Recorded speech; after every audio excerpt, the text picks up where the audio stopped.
Hi everyone, welcome to the finale of the Back to the Culture podcast. I know, folks, I'm as sad as you are, but we've got a good episode for all of you. We're covering films from the 1990s. It was a massive decade for filmmaking. It saw the introduction of a lot of indie filmmakers, such as Quentin Tarantino, Robert Rodriguez, and Wes Anderson. Films in the 1990s were gritty and serious, which differed greatly from both the 70s and 80s. CGI in films was also greatly advanced. This was utilized in films like The Matrix, Independence Day, and The Phantom Menace. And now that I've given you a brief description of the era, I'm so excited to go over my favorite era of filmmaking. For the very last time, let's go back to the culture to visit 1990s filmmaking. We starting with the cult film segment like we did last time in episode 1 and 2. We picked Dazed and Confused. It's a really good film made in 1993, also set in 1976 though. It's made by one of my favorite directors of all time, Richard Linklater. It's all about that kind of transition from junior high to being freshman. It includes all the kind of hazing and bullying and partying that happened in that kind of era. And it's actually based on Richard Linklater's experiences in high school. And obviously, I'm coming from the UK, so watching this was kind of like a kind of glimpse into what people in America had to deal with. And there's a lot of like when we're watching this film, there's a lot of hazing, and the kind of hazing that it includes is like obviously like older high schooler students like kind of spraying like tomato ketchup on students that are on the ground, and like they're saying like, oh, you're baking and stuff like that. And then throughout the whole film there's a lot of like scenes where they like hit like younger students with paddles, and it's kind of a glimpse into like that doesn't happen in the UK, but in America it's such a big thing, and it's kind of a communal thing as well. Like different generations like don't really care about it. It's like a tradition almost, which was quite interesting to find out. Obviously, Richard Linklater's one of the most ambitious directors of all time. He made the obviously the Before trilogy, which was amazing. It's three films that are set 9 years apart, and it's all about this one couple's relationship. And he also made Boyhood, which was a film that was separated over 10 years of a boy's life, and you get to see him grow up, and all the actors stay the same, which I thought was really interesting. Also starring Ethan Hawke, who is a really good actor. And yeah, the film is so good. It's quickly became one of my favorite films. But there is some unfortunate language in the film, particularly the F slur, which kind of ages it slightly. It's used by a character we're meant to dislike, played by Ben Affleck, but it still it leaves a sore feeling in the back of your head when you're watching it. You're like, oh, is that what films of this time thought was acceptable? But it doesn't really matter. There's hundreds of great things about this film. Obviously, one of the key parts that everyone talks about is Matthew McConaughey's performance. He's a highlight of the film. He plays this kind of like 27-year-old, that kind of age person that still hangs out with high school students. But he does have a lot of philosophical things to say in the film. He does like a kind of perfect stoner accent where he talks like this, man. So it's like Matthew McConaughey's accent. And he plays the character so well, by the way. It's just a peak performance. He has a lot of philosophical lines that I mentioned. The one that I like particularly is the one where he goes, "You gotta keep living, man. Living." And there's also hundreds of lines he has about how you've got to like ignore people that are putting you down and just take your own path, which I really liked about the film. The film has such a good message, and I kind of related to it because I'm obviously in college, so you've got to take your own path and not listen to any naysayers or people in like high school, and for example. And yeah, it's a really good film with a really good message, and it's made by a brilliant director. The film was made with a budget of 8.9 million. No, the film made 8.9 million with a budget of 6.9 million. So not exactly what I would call a world success, but that's been a theme with all of Richard's kind of ambitious projects.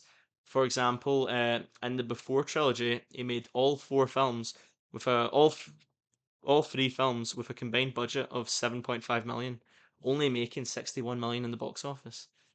Richard has said in interviews that he might have made the lowest grossing trilogy ever, but that doesn't equate to good storytelling because the storytelling in the Before trilogy is just amazing. Nothing beats it. And it's one of those kind of films that make me cry, and it's really hard to make me cry in a film. But obviously, the Before trilogy kind of brings the sap out of me.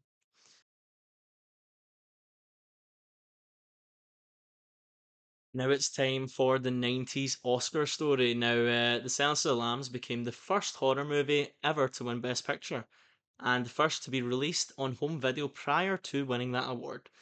The film swept with five major wins at the Oscars, making it one of only three films to have completed this. One Flew Over the Cuckoo's Nest and It All Happened One Night, as I think we mentioned in one of our podcasts. Yeah, Anthony Hopkins in that film. He won obviously best supporting role, and or he's just so amazing. That Hannibal performance should be studied for a long time. The way he was able to portray the character as insanely smart and intuitive, but also kind of horrifyingly creepy and dark is incredible. He also makes you beg for more, which I feel like is a must have for an actor. It feels like he's in a large portion of the film as well, when he's only in fact in like 24 minutes of a 2 hour film. So it just speaks to how much screen presence Anthony Hopkins has. And obviously, Jodie Foster, obviously amazing. Two amazing actors that kind of carried that film to the next level. And now for the poster segment. The poster today is Pulp Fiction. Pulp Fiction, as you can see, this was directed by Quentin Tarantino, and he is one of the best directors to ever live.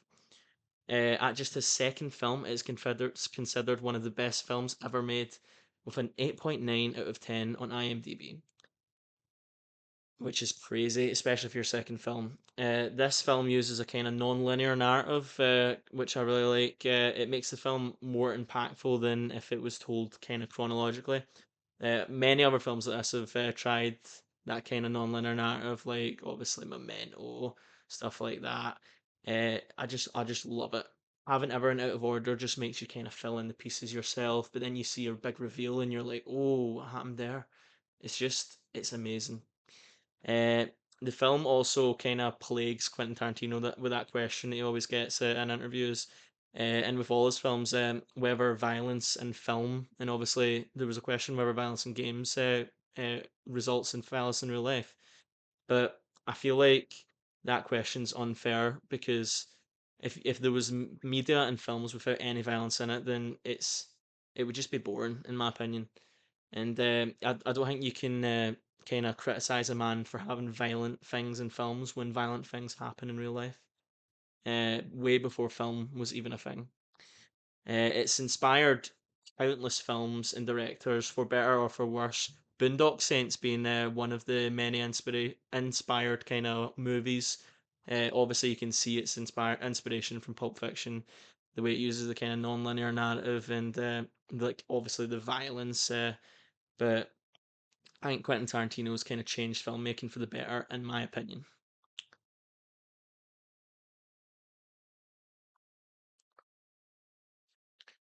Now let's play back to the cast. It's a game where I show you a bunch of famous actors and actresses, and you need to guess which film they appeared in the 1990s. So without further ado, let's go ahead. So we've got Tim Allen, Joan Cusack, and Tom Hanks.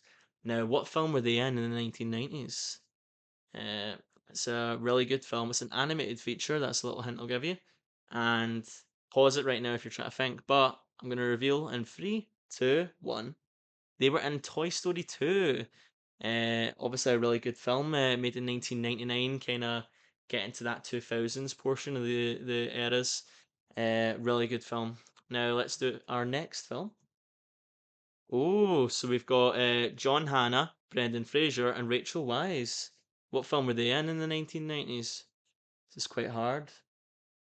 I kind of picked tricky ones on purpose, so let's see if you can get it. They were in three, two, one. The Mummy in 1999 as well. Very good film. Let's go on to the next. So we've got Julianne Moore, Tom Cruise, and the great Philip Seymour Hoffman. What film were they in the 1990s? This one's quite hard. I don't think I would have got this. It's not a film that I've watched that much times, so let's see. Let's see if you guys have more knowledge than me. It is Magnolia, also made in 1999. I feel like I'm using all the films made in 1999 now. Now let's go to the next one. So we've got Antonio Banderas, Denzel Washington, and again Tom Hanks. You can kind of see how much influence he had in the era already. So what film could this be? Obviously three brilliant actors. Let's reveal in three, two, one. Philadelphia, made in 1993 this time, so we're kind of escaping 1999.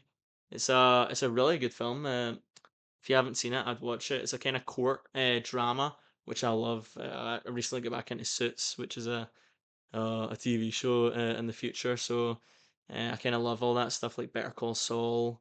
Obviously, uh, just great court dramas, and this is one that I think inspired a lot of them. And what's our last one? So we've got James Earl Jones, obviously Darth Vader, brilliant actor. We've got Jeremy Irons, who's a brilliant actor as well. I always get him mixed up with Daniel Day-Lewis, just based on how he looks. And we've got Matthew Broderick. So what film were they in the 1990s? I'll give you a little hint. It was an animated feature, like I said for the first one, but it wasn't 3D, it was 2D. I'll reveal this in three, two, one. Feel free to pause if you want to have more time to think. Three, two, one, and it was Lion King, made in 1994. One of the biggest animated films of all time, and yeah, really good. I'm pretty sure it's really high rated as well, 8.4 on IMDb. Kind of a good film to end it off on, isn't it? I hope you enjoyed that game. And since this is the last episode, feel free to tell me which game you enjoyed more. Back to the Scene, Back to the Cast, or Higher and Lower. I've enjoyed them all. But yeah, hope you all got a high score. Now let's move on to the big three of the 1990s. Three actors that I've chosen that I think kind of dominated that era. We've got Tom Hanks, who obviously we talked about a lot before in that last segment. He's a perfect actor. He made 13 films in this era, including Forrest Gump, Saving Private Ryan, Green Mile, and Philadelphia. He was consistently great in all these films, which made kind of audiences fall in love with him and made critics kind of start to notice him as well. Obviously, he won an Oscar for that Philadelphia performance where he played the character with AIDS who was like kind of wrongfully fired. And yeah, he just proves himself, and he proves himself year upon year, and he's still acting today, which is incredible. We've also got Leonardo DiCaprio, who made one of the most successful films ever, Titanic. But he already established himself as an amazing actor before this, making films like Romeo and Juliet, and obviously What's Eating Gilbert Grape, and the sitcom Parenthood, where he was a child in that series. He's a perfect actor. One of my favorite films of his is actually Shutter Island, that was made in 2010. I remember analyzing that for media, and once you can analyze a film, which I've grown to doing, you can see every element. It's just so good. Obviously, a Martin Scorsese film, but I think that might be something we could discuss in the 2010s Back to the Culture episode. For our third pick, we've obviously got Jim Carrey, one of the funniest men alive. He had three films come out in the space of a year: The Mask, Dumb and Dumber, and Ace Ventura. Comedy was kind of dominated by Jim Carrey in this decade. He was box office gold and won the hearts of global audiences everywhere. These films made a combined 704 million in the box office, and all reached number one, making him one of the first actors to achieve this and making him one busy man. Now let's talk about the most iconic films of the decade. We've got Fight Club, obviously starring Edward Norton, Brad Pitt, and directed by David Fincher. It's a perfect film, obviously. It's rooted in kind of destroying that kind of capitalist. Would you call it? The nature of capitalism, basically. Going from like being like dirt poor, and like it has a lot of commentary on like working like a 9 to 5, and how like the kind of government uses as a sheep, which is a really good part of the movie. We've got Goodfellas, obviously a perfect kind of mafia film. Silence of the Lambs, which I mentioned, which is one of the best horror films ever made. We've also got uh, we've also got The Shawshank Redemption, which is I think that's the highest rated film ever. For good reason, obviously starring Morgan Freeman. Really good film about kind of a guy breaking out of prison after being wrongfully kind of put there. Really good film, made in the 1990s, obviously, and it's one of those films that were kind of underrated at the time, like Fight Club. Critics didn't like it. I remember there was a story about Fight Club where they were reading out reviews at a kind of award season, and they were just showing everyone that your like opinion doesn't matter. The global opinion is the only one that matters. Everyone loves Fight Club. Doesn't matter what the critics say. Yeah, we've also got Men in Black, which was a really good film in the 1990s. It kind of merged that practical effects and CGI perfectly, which I liked. It was kind of like the first Marvel movie before Marvel movies. That's kind of how I describe it. It was like an event when you went to see a kind of Men in Black film. Uh, we've also got Edward Scissorhands, which is I think it's one of the first Johnny Depp and Tim Burton kind of meetups. It's obviously a really good film. So much style. I think next to Wes Anderson, I think Tim Burton might be the director with the most style and kind of creativity. I would say they are kind of like on level with each other, along with Guillermo del Toro as well, obviously. We've got Pulp Fiction, which we talked about in the poster segment. Really good film, obviously non-linear narrative, kind of explored violent themes that other films weren't kind of willing to go to. And we've got two more films, Seven and Toy Story. Two amazing films, very different from each other. I don't know why I linked them up, but obviously one being an amazing detective story that's so tragic. And Toy Story, we obviously know animated film, first CGI film ever, like completely computer generated. So that kind of advanced the 1990s filmmaking so far along. And now let's talk about 1990s action. The 1990s was a massive year for action. The world was introduced to a new Bond, Pierce Brosnan, star of Remington Steele. He was an amazing Bond. He's probably my favourite Bond, apart from Daniel Craig. Three Bond films were released in the 1990s, which made a total of 457 million at the box office. And what also happened in the 1990s was the kind of biggest competitor to the James Bond. Mission Impossible made its debut to the cinematic stage. It was directed by Brian De Palma, and it was an instant hit. If the Bond franchise wasn't as massive as it is, Mission Impossible would never have been made, in my opinion. And obviously Brian De Palma, we know his work, Scarface, The Untouchables. He's an amazing director. And every time someone mentions that he directed Mission Impossible, I'm always like, how is he directed so many like kind of banger films? Do you know what I mean? Like he's got such a stellar career. Uh, there was a lot more action films made in this era as well, like Demolition Man, Enemy of the State, starring obviously Will Smith, and Heat by Michael Mann, which starred the late great Val Kilmer. Obviously, I was saddened by his death. It was heard about a few weeks back, and it just made me go on a kind of Top Gun uh, watch along, and I was like crying and laughing at the same time. I love that film, and Val Kilmer's death saddened me greatly. Um, let's move on to a segment that's a little bit lighter than that segment. We've got future film news. In future film news, seemingly the last Mission Impossible film, we were just talking about that. The Final Reckoning is now in cinemas. Who would have ever thought that Tom Cruise would still be portraying the iconic Ethan Hunt after 29 years?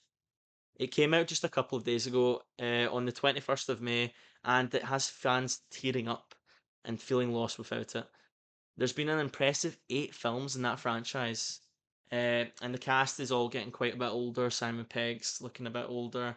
Obviously, they're not ancient, like senile, but it's getting to that point where do you want to just keep on making films till you're like 70, 80, 90? So I think it's kind of a really good time to close that chapter. And who knows? We were talking about James Bond. Maybe Ethan Hunt in Mission Impossible could be the new kind of not Bond, but it could be constantly getting rebooted over time. There could be generations of Ethan Hunt, and I doubt but I do doubt that they'll ever get anyone as good as Tom Cruise ever again. Anyone willing to do the stunts and kind of risk his life for the kind of beauty of filmmaking. And now let's talk about animation. The 1990s was a major year for animation. We saw the first two films of the company DreamWorks as they released Ants and Prince of Egypt. Two kind of very different films. One obviously CGI orientated, like completely computer generated, and the other one 2D with I think a little bit of computer generation. You also just can't talk about animation without mentioning Pixar as well. Toy Story in 1995 made history, being the first computer generated film, completely computer generated, uh, which was obviously amazing. And the years after Toy Story, there's so many computer generated films, it's like a genre in itself. So they kind of made it so big, made it a platform for people to make content in. And there's a little bit of history about Pixar, how it was like kind of created. Pixar was formed in February of 1986. Steve Jobs purchased the computer division from Lucasfilm Limited, and he named it Pixar, which is apparently the faux Spanish word for to make pictures. Now I didn't know what faux Spanish meant. It's a kind of fake sounding Spanish words, which was quite funny hearing.